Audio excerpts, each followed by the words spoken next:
ಹರ್ ಘರ್ ತಿರಂಗಾ ಅನ್ನುವಂತಹ ಅಭಿಯಾನದ ಪ್ರಯುಕ್ತ ಬಳ್ಳಾರಿಯಲ್ಲಿಯೂ ಕೂಡ ಈ ಅಭಿಯಾನವನ್ನು ತುಂಬಾ ಜೋರಾಗಿ ಮತ್ತು ವಿಭಿನ್ನವಾಗಿ ಚಾಲನೆಯನ್ನು ಕೊಡಲಾಗಿದೆ. ಈ ಅಭಿಯಾನಕ್ಕೆ ಬಳ್ಳಾರಿಯ ಸಾಂಸ್ಕೃತಿಕ ಸಮುಚ್ಚಯದ ಬಯಲುರಂಗ ಮಂದಿರದಲ್ಲಿ ವಿವಿಧ ಕಾರ್ಯಕ್ರಮಗಳನ್ನು ಏರ್ಪಡಿಸಲಾಗಿರುತ್ತೆ. ಇಲ್ಲಿ ಮಕ್ಕಳಿಗಾಗಿ ದೇಶಭಕ್ತಿ ಗೀತೆ, ಸಾಂಸ್ಕೃತಿಕ ಚಟುವಟಿಕೆಗಳು, ನೃತ್ಯ ಹೀಗೆ ಹಲವಾರು ಕಾರ್ಯಕ್ರಮಗಳನ್ನು ಆಯೋಜಿಸಿ ಮಕ್ಕಳಲ್ಲಿ ದೇಶಭಕ್ತಿ ಜೊತೆಗೆ ದೇಶ ಪ್ರೇಮ ಎರಡನ್ನ ಜಾಗೃತಿ ಮೂಡಿಸೋ ನಿಟ್ಟಿನಲ್ಲಿ ಕಾರ್ಯಕ್ರಮಗಳನ್ನು ಆಯೋಜನೆ ಮಾಡೋ ಮೂಲಕ ಮಕ್ಕಳನ್ನು ಸೆಳೆಯುವಂತಹ ಕೆಲಸ ಆಗ್ತಾ ಇದೆ ಅಂತ ಅಲ್ಲಿ ಕೆಲವೊಂದಷ್ಟು ಶಾಲಾ ಶಿಕ್ಷಕರು ಕೂಡ ತಮ್ಮ ಅಭಿಪ್ರಾಯವನ್ನು ವ್ಯಕ್ತಪಡಿಸಿದ್ದಾರೆ. ಬನ್ನಿ ಹಾಗಾದ್ರೆ ಯಾವ ರೀತಿಯಲ್ಲಿ ಕಾರ್ಯಕ್ರಮಗಳು ಜರುಗ್ತಾ ಇದ್ದಾವೆ, ಇಲ್ಲಿ ಮಕ್ಕಳು ಯಾವ ರೀತಿ ಭಾಗಿಯಾಗ್ತಾ ಇದ್ದಾರೆ, ಶಿಕ್ಷಕರು ಏನು ಹೇಳ್ತಾರೆ ಈ ಬಗ್ಗೆ ನೋಡೋಣ.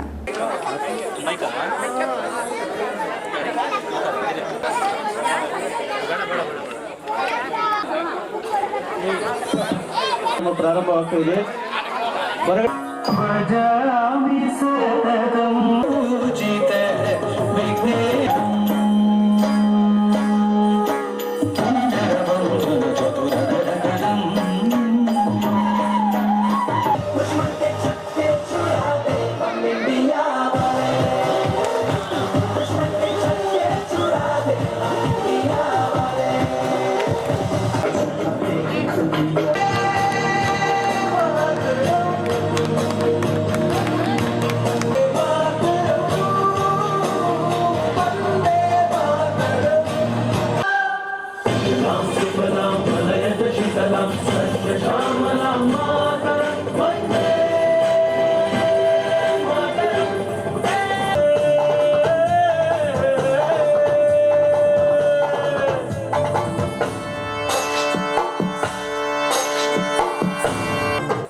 ಈಗಿನ ಯುವ ಪೀಳಿಗೆಯಲ್ಲಿ ದೇಶಭಕ್ತಿಯನ್ನು ಮೂಡಿಸುವಂತಹ ಉದ್ದೇಶದಿಂದ ಈ ಕಾರ್ಯಕ್ರಮವನ್ನು ಜಿಲ್ಲಾದ್ಯಂತ ನಾವು ಹಮ್ಮಿಕೊಳ್ತಾ ಇದ್ದೇವೆ.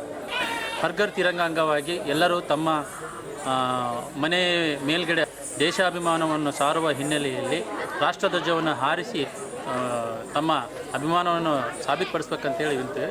ಮತ್ತು ಅದಲ್ಲೇ ಅವರು ತಮ್ಮ ಸೆಲ್ಫಿಗಳನ್ನು ತೆಗೆದುಬಿಟ್ಟು ಹರ್ ಘರ್ ತಿರಂಗ ವೆಬ್ಸೈಟ್ಗೂ ಸಹ ತಮ್ಮ ಸೆಲ್ಫಿಗಳನ್ನು ಅಪ್ಲೋಡ್ ಮಾಡ್ಬೋದಾಗಿದೆ.